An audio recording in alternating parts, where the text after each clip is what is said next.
really hard to keep this secret. I know that a lot of people have been poking around, as always, as usual. Even people actually trying to bribe my dog Mochi. Shame on you. It's been really fun actually reading all these reviews, like the posts and stuff like that on Facebook and on social media, trying to find out. Did you find out? Yeah. It's a big silence. No, you didn't. We run a tight ship here. We're proud. There's only like 3 or 4 people usually who know it.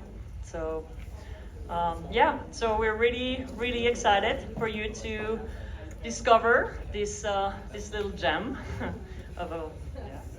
Oh, what's happening?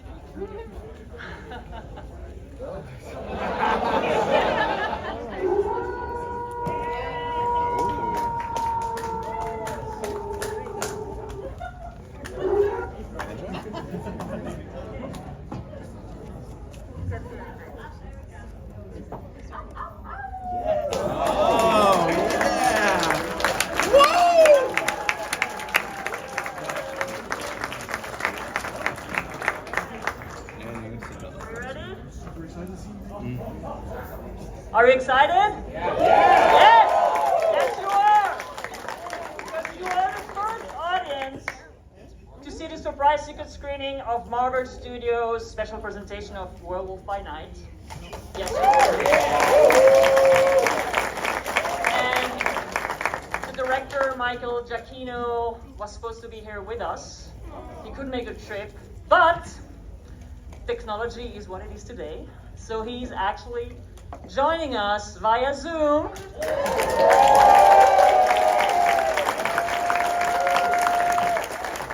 Hello. Hello there, how are you doing?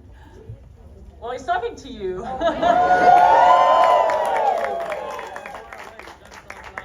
So come on, let me hear you.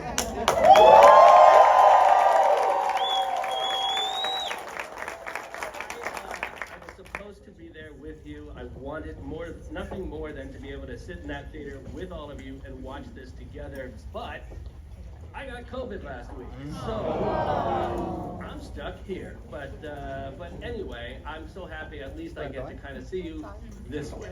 So she's right, you guys are the first people to see this, and you get to see it in a theater. Everyone else in the world is going to watch it on Disney Plus. You get to watch it in a theater, which is the way it was meant to be. So this is super exciting for me. I've been wanting to make this for you guys since I was about, 10 years old, I think. I love monster movies so much, and I know you must as well, or you wouldn't be sitting in those seats. So I just hope you all have a great, great, great time tonight, and we'll talk a little bit later, I guess. Absolutely. This is just a little information regarding the food order.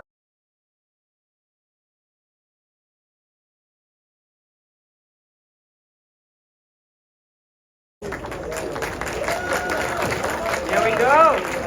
You got to see this on the big screen. You're the lucky ones. We're just waiting to connect back with Michael.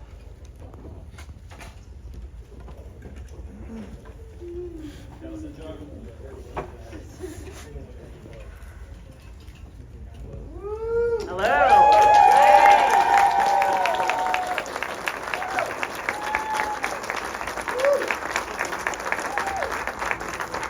Okay. I hope you had fun. It was fun listening to you watch it. I got to listen to that, so that was good. Well, I'm gonna go into my first question, Michael. So this is your directorial debut. So I'm looking at the screen, but at the same time I have to look into the camera somewhere around here. So of course you're very well known for the tons of scores you've composed, and I was just wondering was the transition to directing difficult? You know what? Not as much as you may think. I mean, I've been making movies since I was 9 years old. I mean, my dad gave me his 8mm camera when I was 9, and literally that's all I did with my life was I harangued all the neighborhood kids and make them be in my movies, and all the way up through high school I went to film school, I made movies there, and then I started studying more into music, and I got into film scoring, and I did that obviously for a long time, but I never stopped making movies, and most of the time I was making them mostly just for myself. I would make them with my kids, I would make them with, you know, their friends, and I just had a lot of fun doing that. And then there came a point when I was like, you know what, I really miss making movies and I want to do it on a bigger level, and I started making some shorts. And I did a short which actually premiered at right there where you are. It's called Monster Challenge with Patton Oswalt and Ben Schwartz. So, and then after that, Alex Kurtzman asked me to direct a Star Trek short, an animated short, and then I was having a conversation with Kevin Feige, and Kevin said, hey, like if you were going to direct some, what would you want to direct? And I was like, Werewolf by Night. And he was like, what? Really? And I was like, yes, because I loved it as a kid. So I feel like it was just a natural progression into this. It just, you know, and all those years I worked with so many great directors that I learned from, and I got to, you know, just have this great experience with them. So I feel very lucky in that regard as well. Thank you. So I mean, the film itself, like the atmosphere is, to me, pretty timeless. But it does remind you of these monster movies that we know from the 40s and 50s, and I wanted to know if you could tell us a little bit about that. The other thing I spent my entire childhood doing was sitting in front of the television on Saturdays watching Creature Double Feature, and I was obsessed with monster movies. My brother and I would sit there. That was our church. Creature Double Feature was our religion, was our church, and we did that without fail. So I grew up on all of the old Universal monster movies, all of the Hammer films. I loved, you know, Japanese monster movies. I loved, the other thing I loved was Twilight Zone. I mean, and still to this day, and even when discussing making this, all along I kept saying we have to think of this as an episode of the Twilight Zone, you know? Something we're gonna experience one night in the life of Jack and Elsa and see what happens, you know? But really, this whole, as you can tell, I'm sure, it's a love letter to all of those things. It's a complete love letter to all of them for all the inspiration they gave me over the years. Thus your choice to go black and white instead of just going color? Oh yeah, no, definitely. From the very beginning, I was hoping we could do that. We didn't know if we were going to be allowed to or do that while we were making it. So we had a separate monitor that was only showing black and white so that I could still check how it would look. And our, you know, DP, Zoe White, who's incredible, she and I both desperately wanted this to be in black and white. And actually the first couple cuts that we put together were in color. But then we had about, I think maybe the third cut, we screened that one in black and white with Kevin. And I remember when it was over, Kevin turned to me, looked at me, and goes, I think we have to release this in black and white, don't we? And I was like, yeah, I think we absolutely do. So it was one of those stylistic things that I think everyone got on board as soon as they saw it, and it felt like, you know, it felt like the right thing to do for the spirit of the story we were telling. But I have to ask you then, why the last bit turning to color? Because that, to me, represents a change in the dynamic of their world. You know, like Elsa is now in charge, and it felt like she is bringing a light to the world that didn't exist there before. You know, prior to that, her father had run things with an iron fist, and, you know, he was the kind of guy that was like, okay, you're a monster, you should be dead. And there was no in between. And I think the lesson for Elsa was the lesson that, you know, we all hope to learn, we hope the world learns, which is not everyone is one thing. You know, everything has layers and depth and humanity and deserves empathy. So, you know, that to me was a way of saying, you know what, it's a whole new world now, and let's see what happens after this. I found the design of the werewolf actually really fascinating because, I mean, you could have gone totally like modern werewolf, like really scary, like what we see nowadays, but then you decided to keep the human features. Yeah, one of the things I loved about films like, you know, The Werewolf of London was that you could actually see the actor's face and you could see the eyes. It wasn't buried beneath a bunch of stuff, or he wasn't, it didn't turn into just a wolf.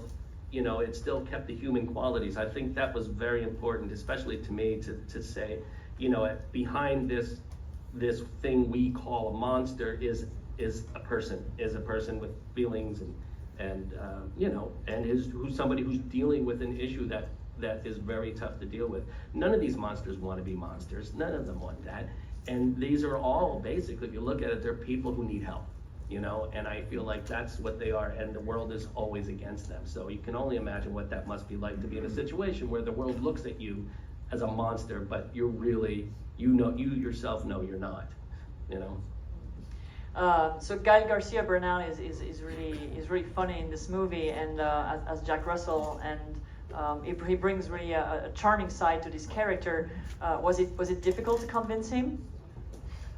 Actually, when I started thinking of this, the only person I had in my head for that role, and this is the honest to God truth, was Gael. And I had worked with him on a film called Coco a few years back, and thank you. Yeah, he's amazing in that film, as he is in everything he does. But I kept thinking, like, he is the perfect person that I want to see as a werewolf. I didn't want like some giant buff person. I didn't even, I just wanted a real honest person, and he, to me, embodied that in a way that no one else did. So when I went to meet with him about this, I kept thinking, what if he says no? Like, if he says no, then I don't know where to go from there. I had no second, choice. But thankfully he didn't say no. I mean, he instantly, right away, was like, first he was so happy it wasn't someone in a cape. He heard Marvel, and he was just like, oh my God, thinking to himself, I'm gonna have to wear a cape or do some, and he was so happy it wasn't that. He was just so happy it was something that he could really, pardon the inference, dig his teeth into this type of character, and something that was a little bit more, I don't know, he felt there was a lot of depth there, and I'm so happy with everything he brought to the role. You wrote the music as well. I want to say, well, kind of obvious, but maybe another director would have said, no, I'm already busy, directing and looking at everything. So, did you really were you adamant at also composing the music? Yeah, I mean, I love writing music too. I love working on movies. I love scoring films. I love helping to tell that story. And I think that the story that I had in my head, if I had worked with another composer, it would have been a nightmare for them. Because it would have just been like, I already knew exactly what I wanted. So, and writing the music for this was actually quite different than usual, because my editor, Jeff Ford, who is one of the great editors of our time, I love him. We've done 5 movies together, with me as a composer and him as an editor. And so when we were on this, he set up in the right next to my office, and he was editing, and I would be with him, and I'd be like, wait, I'm gonna go over, I'd run back to my office, I'd write a cue, bring it back to him, we'd throw it in, we'd be able to look at it. He would adjust picture, or I could adjust sound, or whatever we wanted, but it was like this incredible sort of collaboration in that regard, which I hadn't experienced that before. Usually I get the film and I score that, and there was a little back and forth, but this was a wholly different experience, and I felt like we were able to experiment and have a lot of fun in ways that we hadn't before. So it's adapted from the Marvel comic book. For someone who doesn't know the comic book, what would be the big differences between your adaptation and the comic book itself? Well, I loved the comic book as a kid. I still have a lot of them that I had when that I bought when I was young. And the main difference is, I mean, Jack Russell in that comic run was an 18-year-old kid from Malibu, really rich, had tons of money, and seemed to stumble across he will always forget for some reason that there was a full moon tonight. He'd always be like, oh man, there's a full moon tonight and I'm out, what am I doing? I thought, look, even in the 70s they have almanacs, you would remember that but I think I wanted someone in this role that felt like they had lived a life, excuse me. I love the idea that this character has been around a long time, and even in the name Jack Russell, Gael and I would have these discussions about the name, and I felt, and it was Gael who said, look, I said, how do you feel about that name? And he goes, this is just one of many names I have had over the many, many years I've been alive. You can imagine someone who has kept moving from city to city, from place to place. So making these small adjustments, like, well, that's a pretty big adjustment in the story, felt right to me to bring it into the modern age, and and Marvel was really fantastic and really supportive about all of those changes as well. It was really great. The Man-Thing character is of course a lot of fun. Yes. Was it done completely CGI, or was there some costume as well? We tried to do as much practical as we could on this film. So every set was built, so all those sets are real. All of that. There were very few extensions we had to do here and there, and that was our brilliant visual effects supervisor, Joe Farrell, who is in that audience. I don't know if he's in that theater, but he's somewhere in one of these theaters. He's there.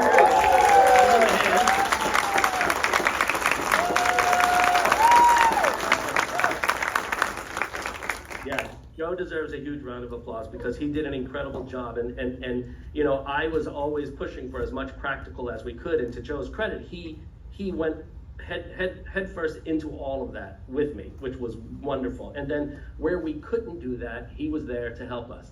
Now with Man-Thing, we had a physical representation of Man-Thing on set. It was a really beautifully sculpted and animatronic, basically, that could move his eyebrows, his head, and his snout, and all of those things. And that was there mainly to be reference for us. We thought if we can get away with it in some shots, great. But it was really reference to check lighting, to check position, to check size and scale and all of those things. And more importantly, to have something for the actors to look at. And because the one thing I did not want, and no offense, Joe, but I just didn't want somebody with a stick and a tennis ball on the end going, hey, look at this, that's the monster. I felt that wasn't the right thing to do for the actors. And I wanted some representation. So we had the animatronic there, and then we also had a giant suit that was worn by Carrie Jones of K&B Makeup. Carrie was the head of all of the special effects and all the makeup effects. And K&B Studios made everything, including the werewolf and all of that. So, Man-Thing ended up being mostly digital. I think there's one shot in there, Joe, that is still his hand from the thing that we made. But it was so cool just seeing that on set, and it really gave you a sense of the character and the size and all of that, and it was invaluable to have. But Joe and his team brought it to life like gangbusters, and we're just so thrilled with all the work that he did. Thank you. So, and my final question, and I know you'll only be now really starting with enjoying actually the release of Werewolf by Night. It debuts on Disney Plus on October 7th. But what else do you have in the pipeline? Because now, it's such a fantastic film that I just want to know what's coming next. You know what? For me, this is the first time, I think, in almost 20 years, I have no idea what I'm doing next. I have no idea. Usually I have like films. This was a really hard year. I had 6 movies to score this year on top of doing this. And a lot of that was due to COVID and schedule changes and all of that. So it was a little chaotic for me. So I actually am welcoming this little bit of a break, but I'm finding, really quickly that the thing I want to do real quick is just jump back in the seat and do something else. So something will come up, something will happen, but right now I'm just going to hopefully enjoy watching everyone enjoy this. That was the whole thing. We made it for people who love this sort of a thing, including myself. And I was hoping and betting that there were more than me who love these kind of films. So, well, we'll see. You're at the right place at Fantastic Fest. Thank you so much, Michael, for being with us tonight. Thank you. And yeah, a huge thanks. Thank you, audience. Thank you so much.